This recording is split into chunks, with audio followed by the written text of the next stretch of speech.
I would now like to go into the problems of the methodology of American motivational speaking. Strong elements from the past also render it extremely weak for the following broad reasons.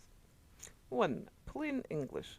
Motivational speaking is popular because of the homely tenor of delivery. Speakers such as Errol Schoaf were poorly educated guys who took to network marketing to earn some extra buttons in the early part of their life. Jim Rohn himself was basically a sales trainer for Herbalife in the latter part of his career. I cannot imagine the level of worship that he enjoyed being replicated in Europe for a number of very good cultural reasons.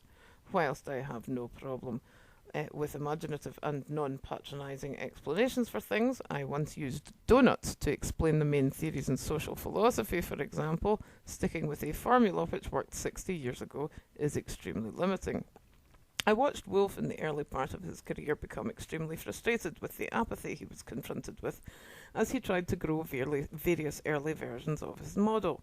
Kudos to Wolf for leaving this material online for me to gawk at. Since then, he has found other ways around the problem. Suffice to say, the world has changed considerably since the Dale Carnegie Errol Schoaf golden era of smartly dressed and respectful audiences writing down every word their chosen guru says. Today's audience is more focused on education and a level of information provision that Schoaf and Rohn simply did not have to worry about. So the answer here is to develop a more advanced methodology which includes a little tragedy with the optimism and present a more balanced and believable picture than in the past. Number 2. The rich are too rich. One of the more interesting features of Rohn in this case is that he does not bother to present himself as a particularly nice person. The grin that does not reach his cold dead eyes is particularly marked. His assertion that we should wish to leave the 90, 95 and 97% behind simply does not suit modern thinking. Economically speaking, people are now well aware that having a tiny percentage of extremely rich people at the expense of everyone else is not a feature of a healthy society. So rather than a forget the negatives and affirm yourself to wealth approach, today's speakers would be well advised to shoot for an informative way to implore the audience to collectively raise their personal bar of achievement. I had a look at The Secret a few years back, and it was so despicable in its approach I was unable to continue with it. A reality check. People are starving to death, and we all hate banks. Social capital is the future, not leaving people behind to die whilst we roll about in our money. Interestingly, economic anthropology shows that we are thinking more consciously about others in the West as our countries get richer. Third world experiments show a far more dog-eat-dog mentality. So, unless you plan to market to a developing nation, try to show some sign of ethical values. Plagiarism. Keeping a journal of things to make you richer is a very bad idea unless you plan to reference everything extremely carefully.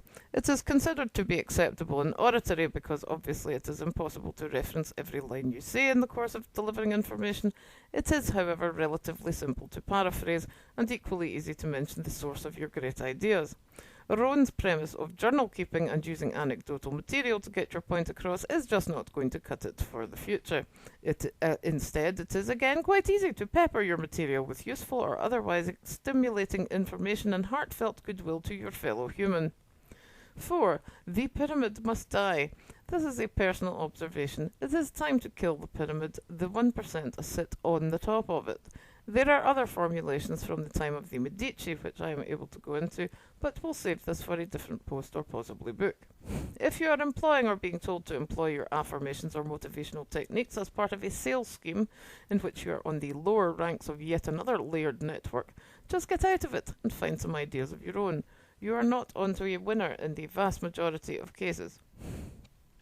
5. Stop hitching your wagon to other people. I have witnessed life coaches and motivational speakers alike who speak in almost religious terms about their inspiration. I think I have demonstrated from my non-relationship with Wolf that it is entirely unnecessary to worship your inspiration. It is entirely possible to see people for what they are, admire them for the good bits, and kick them in the ass for the bad. It is called, amusingly, being objective. Objective objectification, in my case, presumably, given my ongoing project. I do this mainly because I want him to get what he wants from his life, but it doesn't mean I have any responsibility for his success or failure. That's entirely up to him. My direction is parallel, but rather than being the same wagon trail. The point is that there is no answer. You should be shooting for your own path, not dragging your heels on someone else's. which brings me on to my final point for the evening. Number 6, original material. Despite the many problems I would love to get my teeth into, alas, I am not a 22-year-old beach bunny, Wolf's use of whimsy kept me listening to him for several weeks before I realised why it sounded so familiar and yet so odd. His timing is impeccable. Just when you're thinking you've heard enough about premium spirulina, along comes some random wildness that shocks you back into your chair. Whilst this is to be applauded, it is important to self-generate something that is completely your own. You need to wallow happily in your own filth to a certain extent to be producing something that you're so comfortable with that you own your topic, whether you're writing or speaking. Being confident is not about following a model. It is about making use of a model for your own purposes.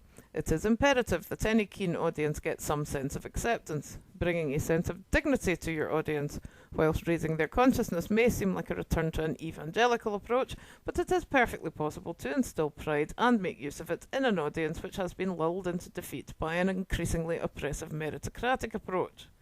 This does not mean that you start every speech with tales of poverty and anecdotes of failure, as used by Zig Ziglar, but it does mean that you remove the barriers from an increasingly cynical and browbeaten public.